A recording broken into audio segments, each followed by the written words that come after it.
Yeah, what is going on, everybody? After midnight here, we've got some Call of Duty Black Ops 3 playing some TDM on the map Exodus using the Kuda with the silencer.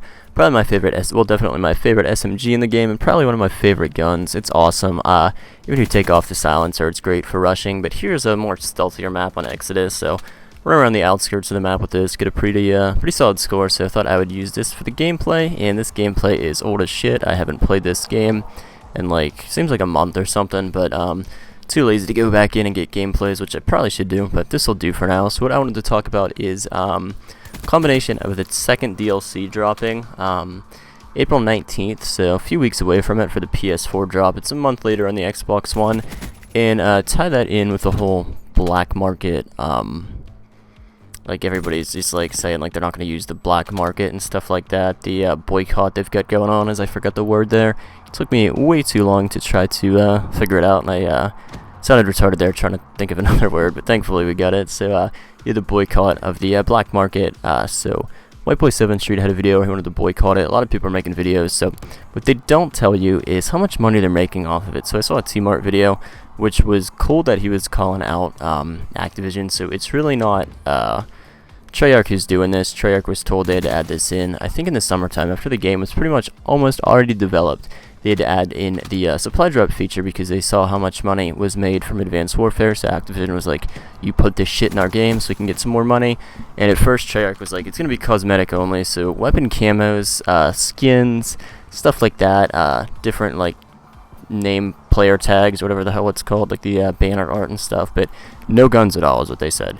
And then we saw the guns come out, and the guns slowly come out, and it's got to a point where almost impossible to get a gun. So they've got so much shit in there, and the percentage of I think legendary, which the guns are, the drop rate of all legendary stuff, not just guns, is 20%, but the gun rate is under 1%. So people are spending insane amounts of money and not getting any of these guns.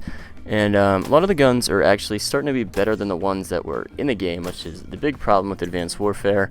They had all the weapons in the game, and then they had the supply drops for the guns were 3 times better, and it just made it a free-to-play, pay-to-win game, if that makes sense. It's you're already going to spend $60 for the game.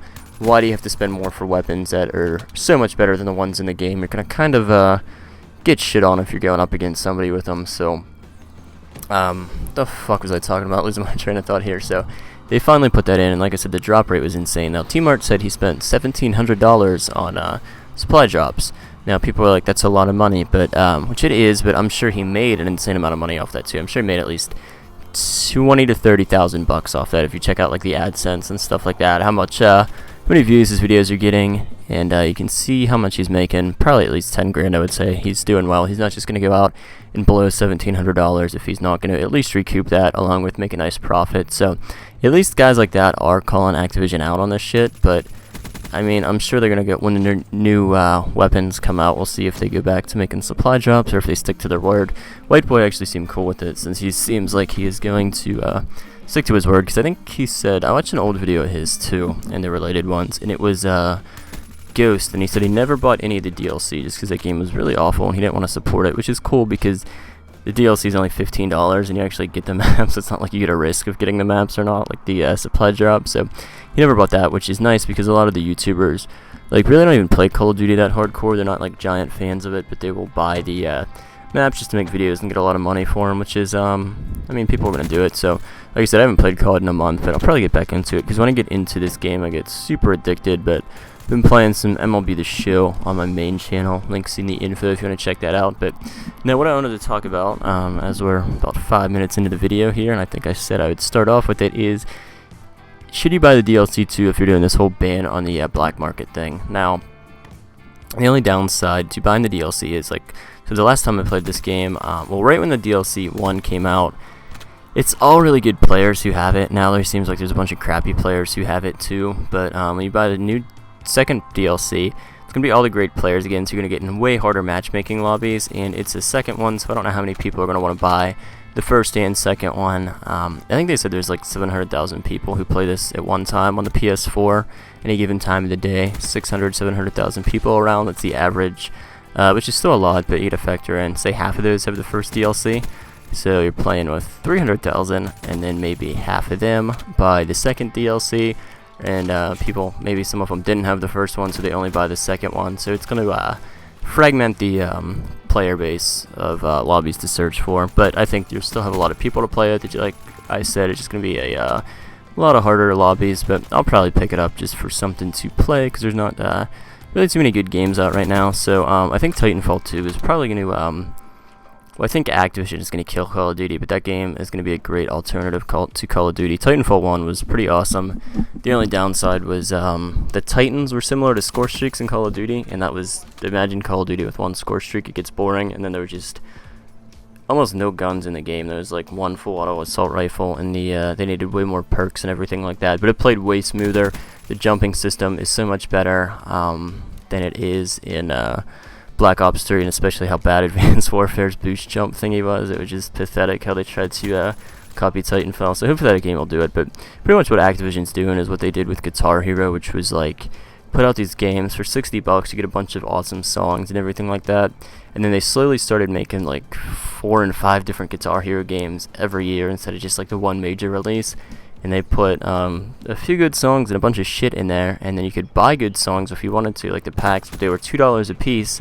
And they just continually, like, the track list in each game got smaller and smaller, and they would just push DLC until people got tired of it, because they were releasing so many games. So I think that's what they're going to do with Call of Duty.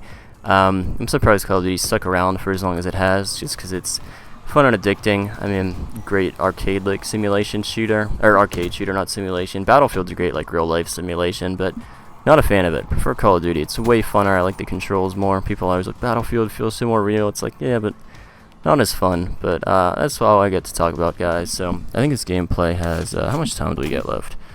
Another 3 minutes. Oh, another minute and a half. So I guess I'll talk for another minute. I was thinking it was 3. I was gonna be like, I'll cut this shit off early just because I have nothing else to talk about. But I'm gonna get back into playing COD and get back to making videos on this channel. So if you're new, if you want to subscribe, that would be cool. Like I said, try to average 3 or 4 videos a week. But a really good video on this subject is one from 402thst. So I'm going to link that in the info, along with, I don't have to link Whiteboy, but his and Team Arts are good too. If I remember to, I'll link them. If not, everybody can search for them. So I think the final score of this game was like 33-5 or something. So pretty good gameplay. How the hell did I not kill that guy? A bunch of lag there. So I also saw a lot of people complaining about lag on the PS4, which never really lag in this game. I don't know if my connection's pretty awesome or what, but since I hardwired my connection, like right when I bought my PS4, for whatever reason, the Wi-Fi sucks dick in the PS4. Like the connection would be about half of what it is since I have the Ethernet cord in. So if you're on wireless, try plugging it into a cable modem. That might help you out there. But I've got like 30 meg down and 5 up. Nothing insane. I think it's probably average for a lot of people, but I seem to not lag at all, so I haven't had the problem with that. I don't know if anyone else has or not, but I see a lot of people bitching about it on the Black Ops 3 subreddit over there on Reddit. So that is it, guys, and this video is kind of long, kind of boring, but thanks for watching.